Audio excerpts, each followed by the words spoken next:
In the first lecture में हमने क्या पढ़ा? वर्क एनर्जी पावर में 4 टाइप के क्वेश्चन होते हैं। फर्स्ट टाइप क्या?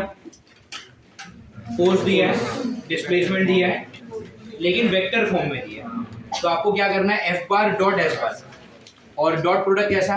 दोनों के आई कोएफिशिएंट्स को मल्टीप्लाई करना है, दोनों के जे कोएफिशिएंट को मल्टीप्लाई करना है और दोनों के के कोएफिशिएंट को मल्टीप्लाई करना है और सभी को फिर आप क्या कर दोगे? ऐड कर दोगे। ये आपका टाइप 1 हो गया, जहां पर आपको फोर्स और डिस्प्लेसमेंट दिया है इन वेक्टर फॉर्म। सेकंड टाइप का क्वेश्चन क्या था? फोर्स दिया है, डिस्प्लेसमेंट दिया है और एंगल। ये जो टाइप 2 है, इसमें सबसे ज्यादा केसेस किए हमने। जब आपका थीटा 0 होगा, थीटा 0 मतलब क्या? फोर्स और डिस्प्लेसमेंट सेम डायरेक्शन है, तो वर्क कैसा आएगा? पॉजिटिव। आप बुक में देख के भी आंसर दे सकते हो।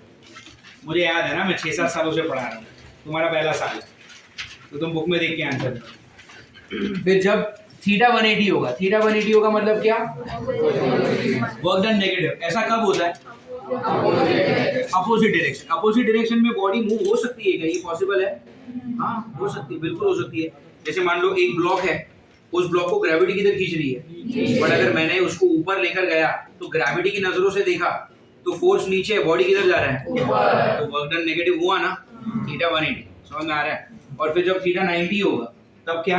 0। थीटा 90 कब होता है? यूसीएम। अरे यूसीएम में थीटा 90 होता है ना, वर्क डन कैसा होगा? 0। ये हम लोगों ने पढ़ा, इसमें क्लियर है सब कुछ। फोर्थ टाइप कौन सा? नहीं, ये सेकंड टाइप ही है। हाँ, सेकंड टाइप में और 2 चीज पड़ी थी। कई बार हमको डायरेक्ट एंगल नहीं पता होता तो हम क्या करते हैं? फोर्स का वो कंपोनेंट ले लो जो डिस्प्लेसमेंट के डायरेक्शन में, या फिर डिस्प्लेसमेंट का कंपोनेंट ले लो जो कि फोर्स के डायरेक्शन में। ये हमने पढ़ा। फिर उसके बाद क्या किया? ये किया। फिर टाइप 3 में क्या? इंटीग्रेशन। बट इंटीग्रेशन कब करते हैं? जब आपका फोर्स वेरिएबल होगा तब हम इंटीग्रेट करेंगे। इंटीग्रेशन वाला पार्ट पूरा आया। और टाइप 4 वाज ठीक है, ये हमने सब कुछ पहले लेक्चर में पढ़ा। सेकंड लेक्चर में मैंने आपको ये टाइप 2 के और टाइप 1 के थोड़े और डिटेल में कुछ क्वेश्चंस किए थे। Is that what we did in lecture 2? Fine. अच्छा, टाइप 2 में एक और चीज थी कि एफ डॉट डी एक्स करना है, लेकिन आपका जो फोर्स होगा वो वेक्टर फॉर्म में भी है और वेरिएबल भी है। आखिरी क्वेश्चन देखो ना, तो वहां पर हम क्या करते थे?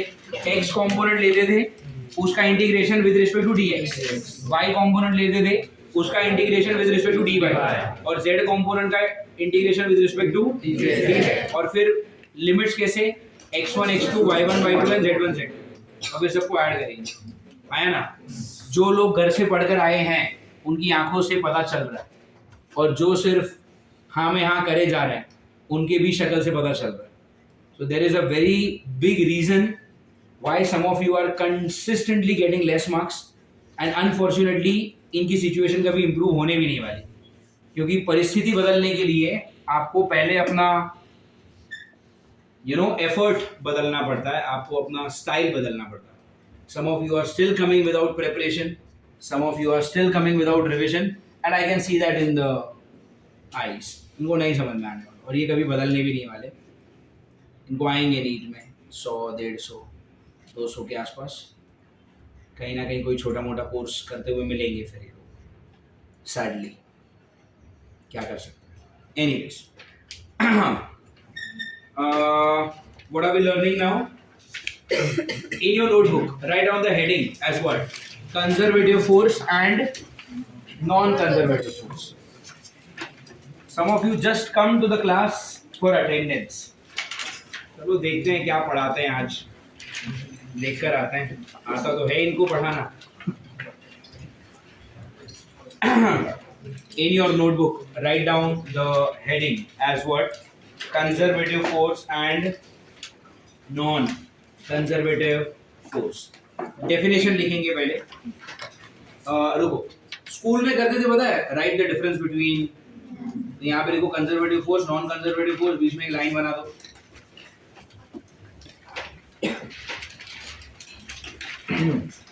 Conservative force, non conservative force, और बीच में एक लाइन बना दो।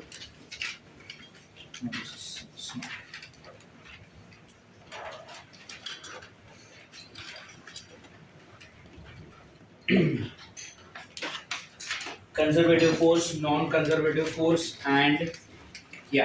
अब पहले लिखेंगे कंजर्वेटिव फोर्स के बारे में, तो write down the first point. Conservative forces are the one, conservative forces are the one where work done depends, conservative forces are the one where work done depends, where work done depends on the initial and the final position, where the work done depends on the initial and the final position only.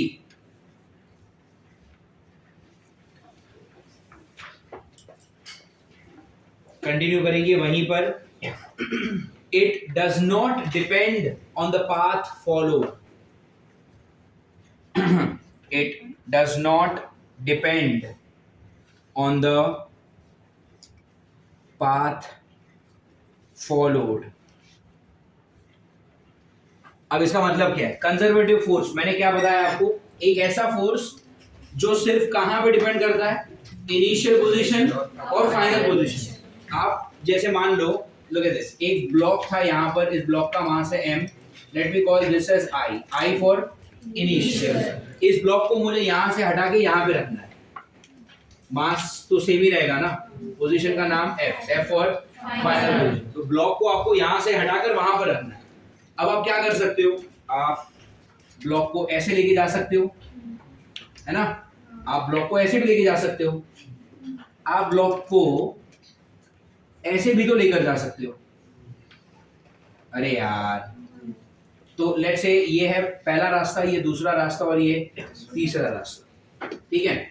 अगर आप पहले रास्ते से गए तो वहां से जाओगे, वर्क डन होगा W1। अगर आप दूसरे रास्ते से गए तो सीधे सीधे लाइन में चलोगे, वर्क होगा W2। और अगर आप ये वाले रास्ते से आए तो वर्क कितना होगा, W3। क्या ये तीन ही रास्ते पॉसिबल थे? मैं कुछ भी कर सकता हूँ यार, ये आप ऐसे जा सकते हो, इधर से इधर, इधर इधर, उधर से वापस इधर। I can draw infinite path. समझ में आ रहा है? क्या मैं ऐसा नहीं ड्रॉ कर सकता, ये लो, ये नया आ गया, ये ऐसे आ गया, कुछ भी कर सकता हूँ ना मैं। तो कितने रास्ते ऐसे बना सकते हो, तो कितने वैल्यूज आएंगे वर्क डन के। लेकिन आपकी डेफिनेशन क्या बोलती है कि वो आपका जो वर्क है वो सिर्फ किस पे और किस पे डिपेंड करता है, इनिशियल पोजीशन और फाइनल पोजीशन, और किस पे डिपेंड नहीं करता। इसका मतलब क्या इन तीनों केसेस में मेरा इनिशियल पोजीशन सेम है? क्या उन तीनों केसेस में मेरा फाइनल पोजीशन सेम है? तो अगर इनिशियल पोजीशन और फाइनल पोजीशन सेम है तो वर्क कैसा आएगा? मतलब क्या, W1 is equal to W2 is equal to W3।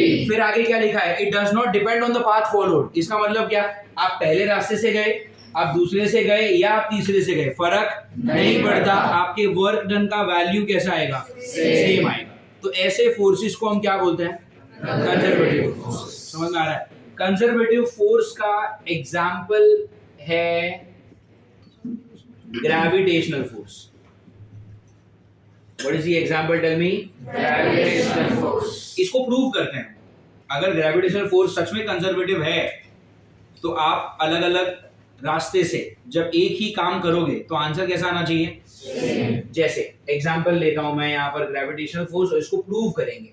मान लो एक इंक्लाइंड प्लेन दिया हुआ है, the angle is what me? Theta, और यहां पर एक ब्लॉक रखा हुआ है m, ये है I मतलब इनिशियल पोजीशन, और उसको मुझे उठा के यहां पर लेकर जाना है, मास कितना? m, एंड ये फाइनल पोजीशन f, ठीक है। इस पर्टिकुलर क्वेश्चन के लिए मैं म्यू की वैल्यू क्या ले रहा हूँ? 0, क्योंकि अगर म्यू 0 नहीं है तो फ्रिक्शन आ जाएगा। मुझे ना इसको प्योरली सिर्फ ग्रेविटेशनल फोर्स से पढ़ना है। अगर मैंने वहां पर म्यू डाल दिया तो क्या आ जाएगा? एक और फोर्स आ गया, फ्रिक्शन वाला फोर्स, और मुझे सिर्फ अभी एक ही फोर्स चाहिए। कौन सा फोर्स चाहिए? ग्रेविटेशनल। मुझे ये प्रूव करना है आप लोगों के सामने कि ग्रेविटेशनल फोर्स कैसा होता है। I want to prove that. That's why I am not taking any other force into picture. समझ में आ रहा है? तो अपना बॉडी किधर था पहले? आई जगह पर, और वहां से उसको उठा के कहां पे रखना है? एफ वाली जगह पर। तो इनिशियल से आपको रखना है फाइनल। कितने रास्ते हो सकते हैं?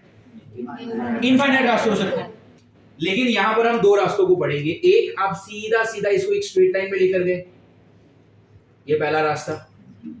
दूसरा रास्ता क्या हो सकता था कि आप इसको इनिशियल से फाइनल लेकर जाओ, बट ऐसे लेकर जाओ। पहले आप इसको यहां से इधर लेकर आओ और फिर यहां से ऊपर लेके जाओ। क्या ये भी हो सकता था? अरे यार, क्या सेकंड रास्ते को फॉलो करके भी आप वहीं पर पहुंचोगे?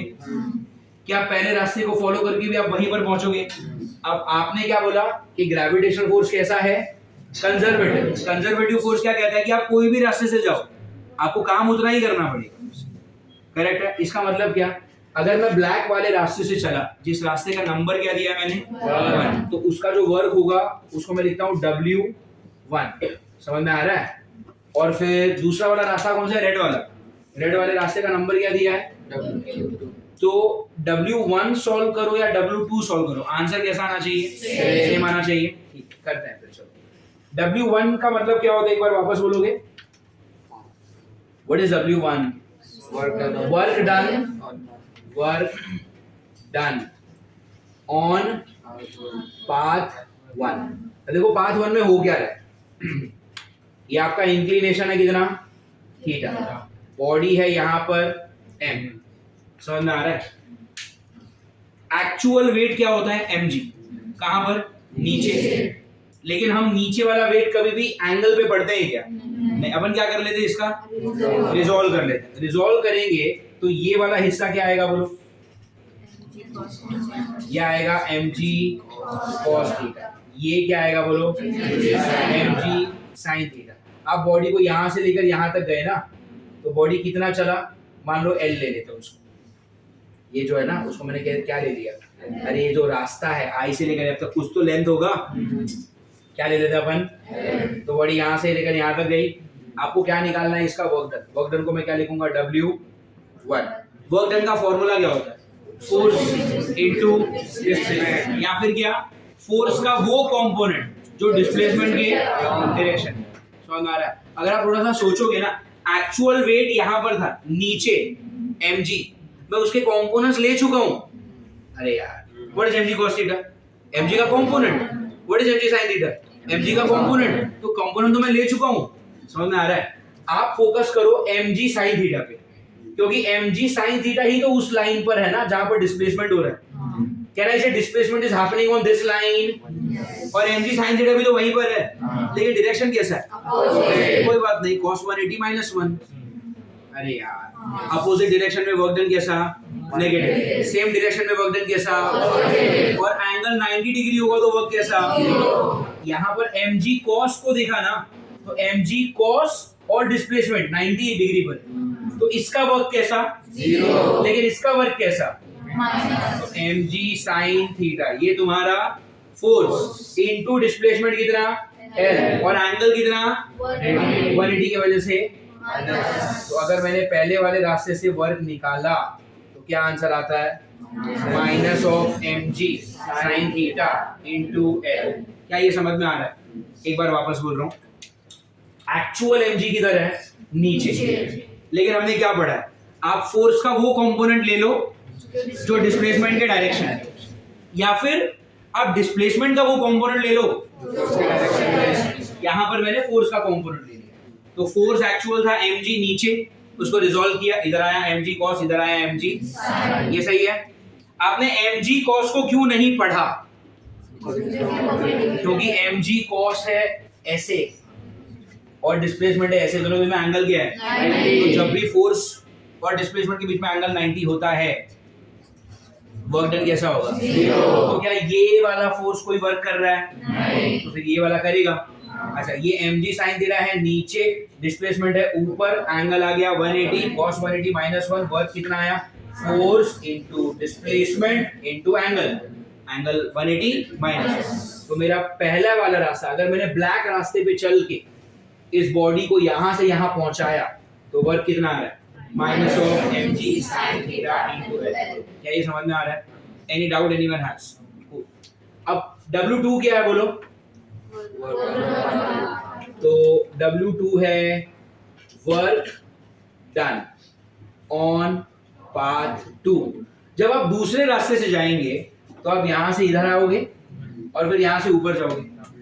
मतलब मैं क्या करता हूं, इसको ना नाम दे देता हूं कि पहले मैं A से B पर जाऊंगा और फिर B से C पर जाऊंगा। तो अगर मैंने ऐसा किया, work done from A to B plus work done on B to C will give me my total work. Total work क्या है? W2।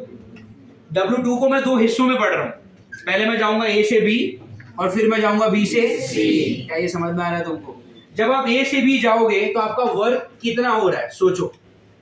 पहले ब्लॉक को यहां पर रखो। अभी अगर ब्लॉक यहां पर है तो ब्लॉक चलेगा A से B।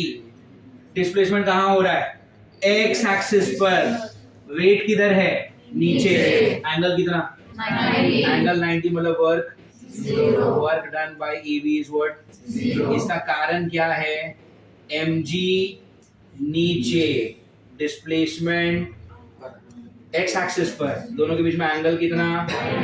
तो वर्क डन क्या आ गया? 0। तो मेरा इवेंचुअली W2 किसके बराबर आएगा? वर्क डन ऑन B2C आएगा। अरे समझ में आ रहा है? अब बॉडी आप A से B पर लेकर आ गए, वर्क कितना हुआ? 0। अब बॉडी कहां पर है? B पर। लेकर किधर जा रहे हो? C पर। जब बॉडी B पर है तो वेट कितना है? mg। किधर? नीचे। तो फोर्स कितना? mg इनटू डिस्प्लेसमेंट कितना? इतना। इसको ले लो आप h। डिस्प्लेसमेंट कितना? h। लेकिन वेट किधर है? नीचे। h किधर है? ऊपर। एंगल 180 मतलब तो ये क्या आ गया? W2। ये दोनों मैच हो रहे हैं क्या? नहीं हो रहे। कहाँ हो रहे? तो कोई बात नहीं ना। यहाँ पे ये ट्राइंगल दिख रहा है, इस ट्राइंगल में ये थीटा दिख रहा है। अब साइन थीटा अप्लाई करते हैं तो क्या आता है? What is sine theta? Opposite. Opposite मतलब ये कितना है? Upon hypotenuse. यहाँ पर आएगा ना 90 डिग्री, तो हाइपोटेन्यूज क्या है? तो h किसके बराबर है? तो h की जगह पे क्या डाल दो? तो कितना आ गया? Minus mg। h की जगह पे क्या डालोगे? ये आ गया आपका W2। क्या W1 और W2 एक बराबर आए? mg sin theta l। mg sin theta l negative negative आगे पीछे का तो क्या फर्क पड़ता है? मल्टीप्लाई तो है। समझ में आ रहा है? तो आप पहले रास्ते से जाओ या फिर आप दूसरे रास्ते से जाओ, क्या कोई फर्क पड़ा? फर्क नहीं पड़ा। इसके लिए आपका जो ग्रेविटेशनल फोर्स है वो कैसा है? तो कंजर्वेटिव फोर्स का मतलब क्या? आपका इनिशियल पोजीशन क्या है वो बता दो, आप फाइनल किधर गए वो बता दो, कौन से रास्ते से गए मुझे फर्क नहीं पड़ता। और किसी भी रास्ते से जाओ, अगर मैंने वर्क निकाला तो आंसर एक ही आएगा। पहले रास्ते से जाओ या दूसरे से जाओ या तीसरे से जाओ, वर्क कैसा आएगा? एक ही आएगा। एग्जांपल क्या है कंजर्वेटिव फोर्स का? Gravitational force is a conservative force, electrostatic force is a conservative force, magnetic force is a conservative force, spring force is a conservative force. ये सभी फोर्सेस कैसे हैं? Conservative forces. समझ में आ रही है? बाकी सारी चीजें मैं इस वक्त प्रूव नहीं कर पाऊंगा। You don't know what electrostatic forces, you don't know what magnetic and spring forces. थोड़ा बहुत शायद पता होगा कि एक प्रोटॉन एक न्यूट्रॉन को जब अट्रैक्ट करेगा, सॉरी एक प्रोटॉन एक इलेक्ट्रॉन को जब अट्रैक्ट करेगा तो शायद सुना हो तुमने इलेक्ट्रोस्टैटिक फोर्स होता है वो। मैग्नेटिक फोर्स मतलब तो क्या, वही दो मैग्नेट आपस में अट्रैक्ट रिपेल करते हैं, वो मैग्नेटिक फोर्स हो गया। स्प्रिंग फोर्स को सिंपल से भी, आपके पास जो पेंसिल नहीं होती क्या टिक टिक, उसमें जब आप नीचे प्रेस कर रहे हो तो स्प्रिंग दब चुकी है, फिर जब उसको रिलीज कर दो तो ऊपर चला जाता है, तो उसी स्प्रिंग ने एनर्जी लगा के उसको ऊपर भेज दिया। तो all these are what tell me forces. तो इन सारे फोर्सेस का आपको जनरल आइडिया है, बट फॉर्मूला, कोई लॉ, कोई इक्वेशन वगैरह नहीं पता, तो उसको मैं प्रूव नहीं कर पाऊंगा। ग्रेविटेशन के बारे में थोड़ा बहुत जानते हो तो हमने प्रूव कर लिया। Do you get it? तो gravitational force is a conservative force. Do you understand this? अभी ये सब नहीं लिखना है, आगे इसको कंटिन्यू करो। कंजर्वेटिव फोर्स का दूसरा पॉइंट लिखोगे आप। पहला पॉइंट आपने क्या लिखा? Conservative forces are what forces? Tell me. Are the forces जिस पे सिर्फ और सिर्फ इनिशियल और फाइनल पोजीशन ही मायने रखता है, एंड पाथ, कौन से रास्ते पे चलकर आप गए वो मायने नहीं रखता। Are you getting it? Second point, the concept of potential energy exists only in conservative force. The concept of potential energy exists. The concept of potential energy exists only in conservative force. अभी आपने gravitation chapter पढ़ा तो अभी हमको क्या मालूम पड़ता है? ग्रेविटेशन फोर्स कैसा फोर्स है? Conservative force. कंजर्वेटिव फोर्स जहां पर भी आएगा वहां पर पोटेंशियल एनर्जी का कॉन्सेप्ट आएगा. ग्रेविटेशन चैप्टर में आपने पोटेंशियल एनर्जी पढ़ा? हाँ. समझ में आ रहा है? अब नॉन कंजर्वेटिव फोर्स का एक एग्जांपल देता हूं. Friction. Friction is a non conservative force. Non conservative force में पोटेंशियल एनर्जी का नाम का कॉन्सेप्ट ही नहीं है. हमने पूरा फ्रिक्शन चैप्टर पढ़ लिया. फ्रिक्शन में कभी पोटेंशियल एनर्जी सुना मेरे मुंह से? इसका मतलब क्या? पोटेंशियल एनर्जी का जो कॉन्सेप्ट है वो सभी प्रकार के फोर्सेस पर आप अप्लाई नहीं कर सकते. सिर्फ कहां पर अप्लाई होगा? अगर आपका फोर्स कंजर्वेटिव फोर्स है तो वहां पर पोटेंशियल एनर्जी का कॉन्सेप्ट आएगा. नॉन कंजर्वेटिव फोर्स में पोटेंशियल एनर्जी का कॉन्सेप्ट नहीं आएगा. Are we clear with that thing? Friction is a non conservative force. पूरा फ्रिक्शन चैप्टर कर लिया अपन ने. ब्लॉक ऑन ब्लॉक पढ़ा, ये वो इंक्लाइंड एंगल, फ्रिक्शन के साथ काइनेमैटिक्स मिक्स किया, बहुत कुछ किया. कभी पोटेंशियल एनर्जी का कोई फॉर्मूला यूज किया? Are you getting it? तो यहां से ना अपने को और एक चीज समझ में आती है कि 12th में हम और एक टॉपिक पढ़ेंगे इलेक्ट्रोस्टैटिक्स नाम का. उस चैप्टर में भी क्या आएगा? पोटेंशियल एनर्जी आएगा. समझ में आ रहा है? 12th में हम एक टॉपिक पढ़ेंगे ऑसिलेशन. ऑसिलेशन में क्या आएगा? स्प्रिंग. वहां पर भी पोटेंशियल एनर्जी का कॉन्सेप्ट आएगा. फिर हम 12th में ही पढ़ेंगे मैग्नेटिज्म नाम का एक चैप्टर. वहां पर भी पोटेंशियल एनर्जी का कॉन्सेप्ट आएगा. समझ में आ रहा है? एज अ स्टूडेंट फंडामेंटल्स जानना जरूरी क्यों हो जाता पता है? आपको सॉल्व करते वक्त मान लो एक क्वेश्चन आया कि यहाँ पर पोटेंशियल एनर्जी इक्वेट कर दूं, काइनेटिक एनर्जी इक्वेट कर दूं, ऐसे सारे क्वेश्चंस आएंगे. तो आपको खुद से क्या सवाल पूछना है? पोटेंशियल एनर्जी का कॉन्सेप्ट सिर्फ और सिर्फ कब लगता है?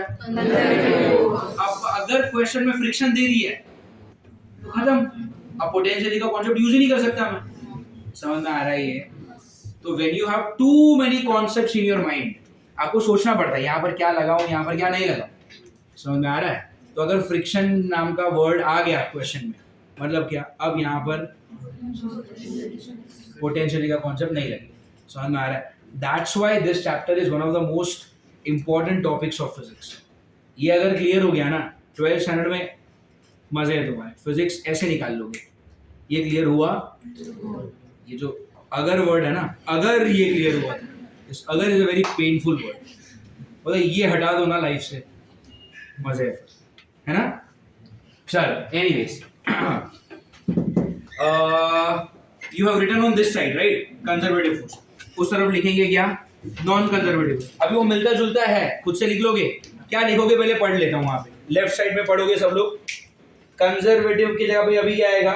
Non conservative are the forces where work done does not depend on the initial and the final position, and it does depend on the आप कौन से रास्ते से चलकर गए हो, ये बहुत ही मायने रखेगा. कब? Non conservative force. Second point क्या लिखोगे? The concept of potential energy does not exist in non conservative force. समझ में आ रहा है ये? तो दोनों पॉइंट लिखो. और अच्छा यहाँ पर आपको चाहिए तो कंजर्वेटिव फोर्स में you can right down the examples. Non conservative में क्या एग्जांपल लिखोगे? अभी के लिए खाली फ्रिक्शन. सही वक्त आने पे मैं और भी एग्जांपल्स दूंगा आपको. अभी के लिए सिर्फ क्या? Friction. Are we clear with that? Hello, चल लिखो इसको.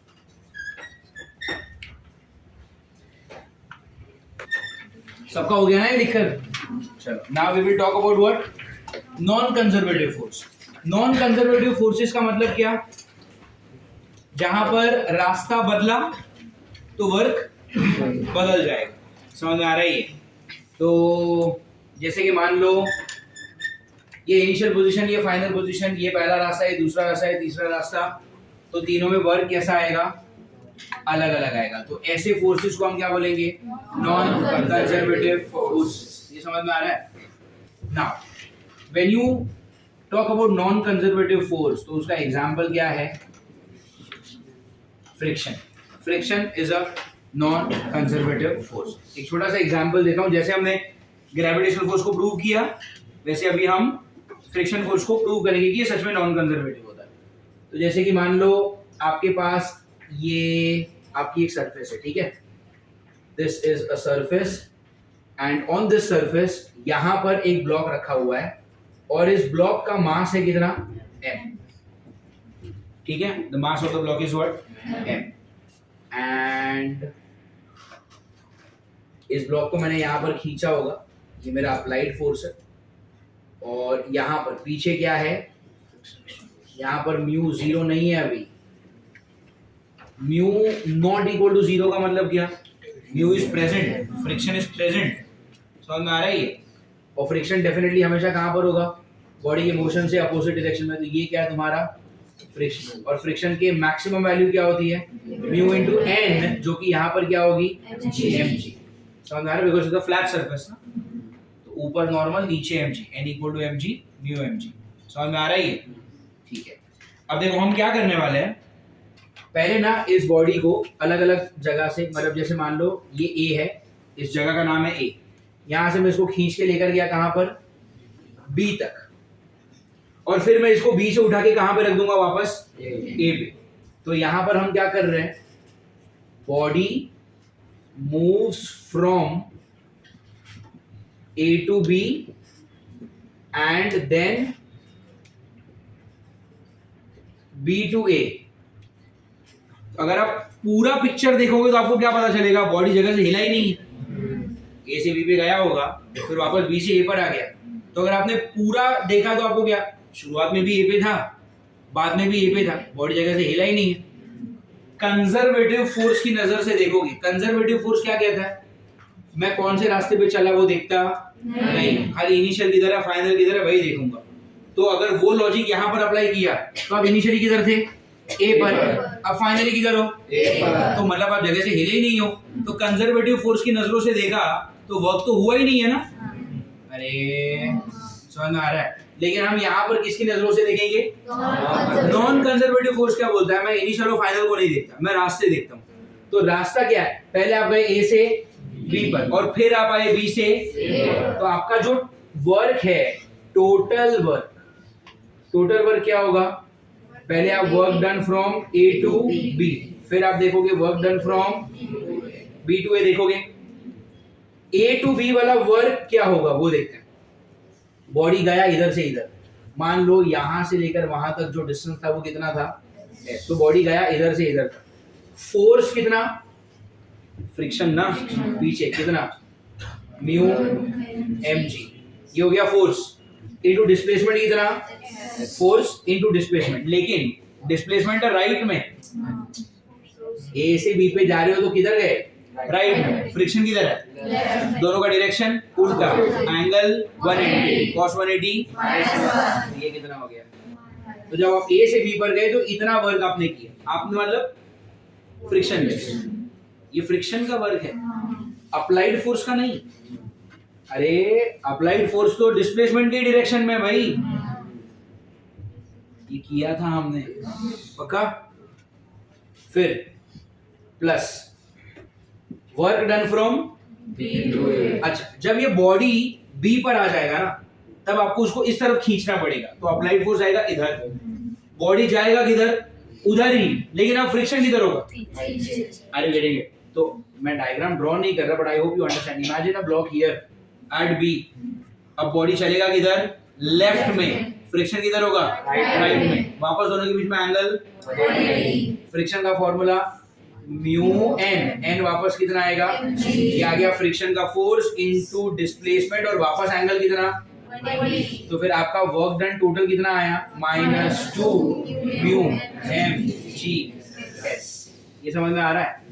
अब देखो यहाँ पर actually what I wanted to show is, आप लोगों ने हेडिंग क्या लिखा है वहां पर? You not written the next heading.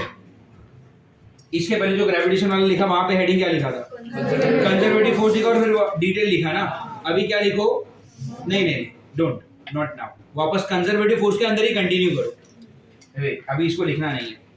Conservative force में एक जस्ट छोटा सा एक नोट लिखो, note, write down a note conservative force के लिए। Work done by conservative force in a closed loop, work done by a conservative force in a closed loop is zero.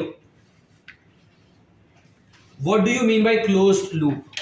सुनो यहाँ पर, stop writing or if you look at this, अगर एक body मान लो यहाँ पर है, यहाँ से गया इधर, इधर से आया इधर, यहाँ से गया इधर, फिर यहाँ पर आया, फिर आया इधर और फिर आया इधर,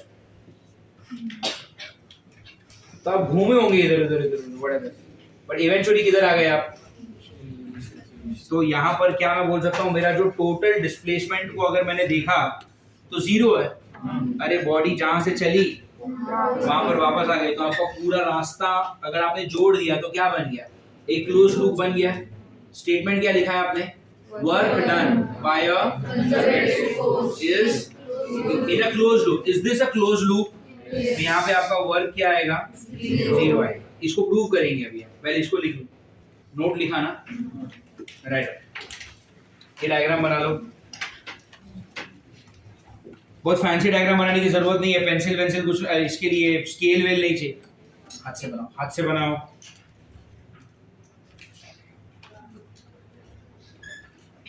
कोई भी एक रैंडम क्लोज लूप बना दो। आपका वर्क कैसा होगा? जीरो होगा। लेकिन वर्क जीरो कब होगा? हाँ वो तो ठीक है, क्लोज लूप है तो ठीक है, बट क्या सिर्फ क्लोज लूप होना इनफ है? क्लोज लूप होना चाहिए और फोर्स कैसा होना चाहिए? कंजर्वेटिव होना चाहिए, तो ही वर्क जीरो। समझ में आ रहा है? पक्का? ओके, अभी इसको प्रूव करेंगे। इसको प्रूव करेंगे, वही ग्रेविटी की हेल्प से ही कर सकते हैं, और तो कुछ आता है नहीं अपने को एज ऑफ नाउ। 6 महीने बाद आएगा, मुझे आता है, मैं तुम्हारी बात कर रहा हूँ। मुझे देख रहे हो वैसे नजरों से।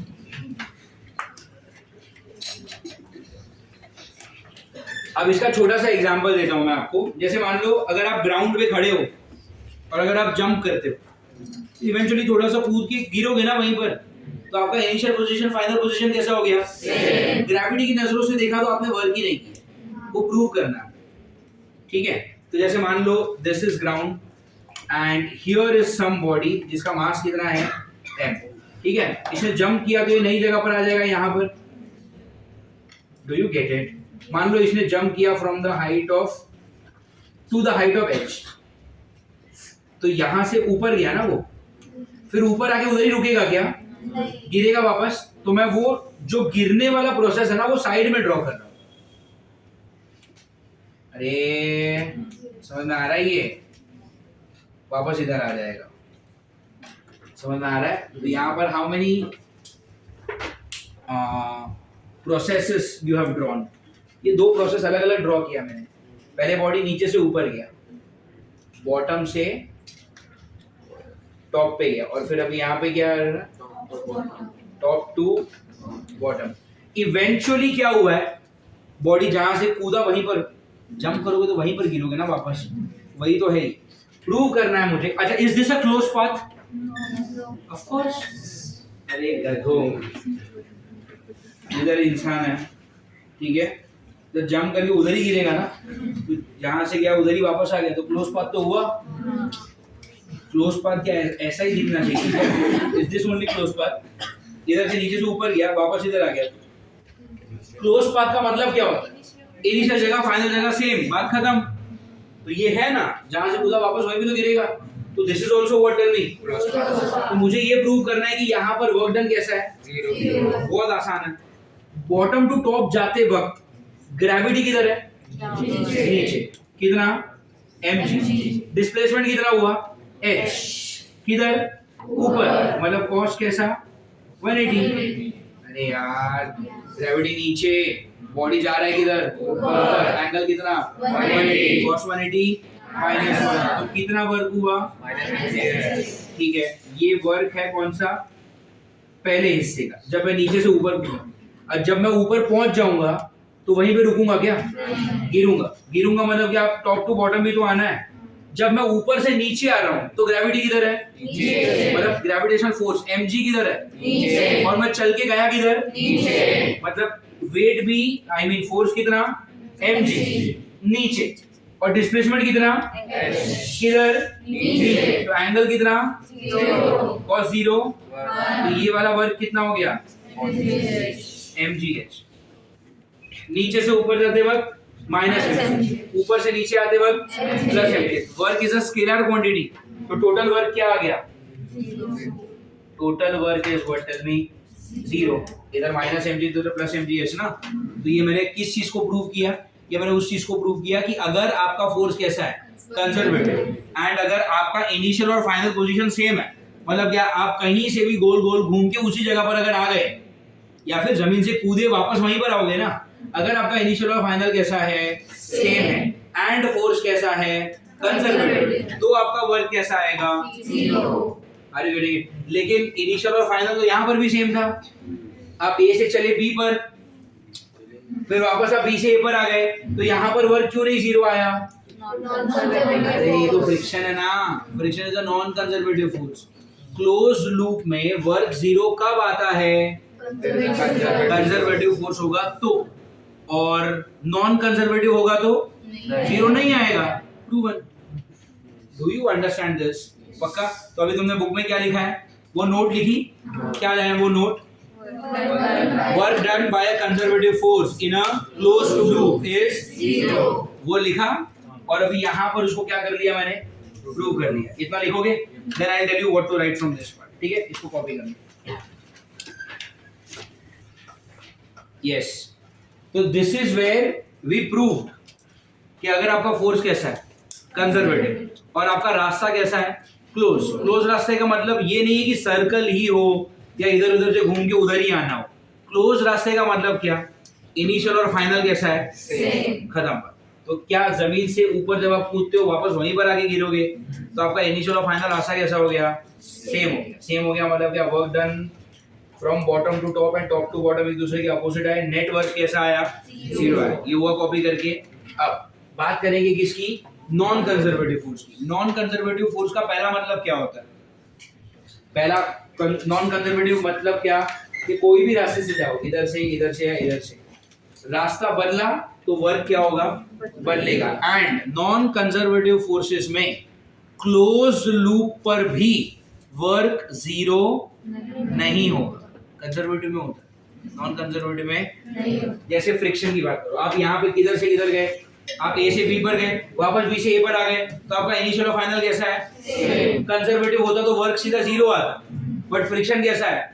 नॉन कंजर्वेटिव, वर्क 0 नहीं है। सच में नहीं आया। Do you understand? हेलो? या तो अभी आप you can write on the heading as what?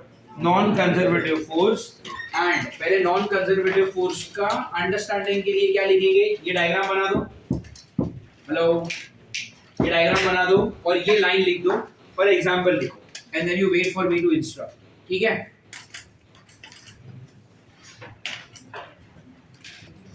Heading लिखा नॉन कंजर्वेटिव फोर्स, ये कॉपी कर लिया, ये लिखा, एग्जांपल में लिखा फ्रिक्शन। अब उसके नीचे नोट लिखो,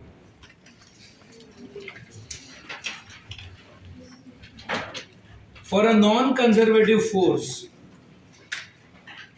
for a non-conservative force,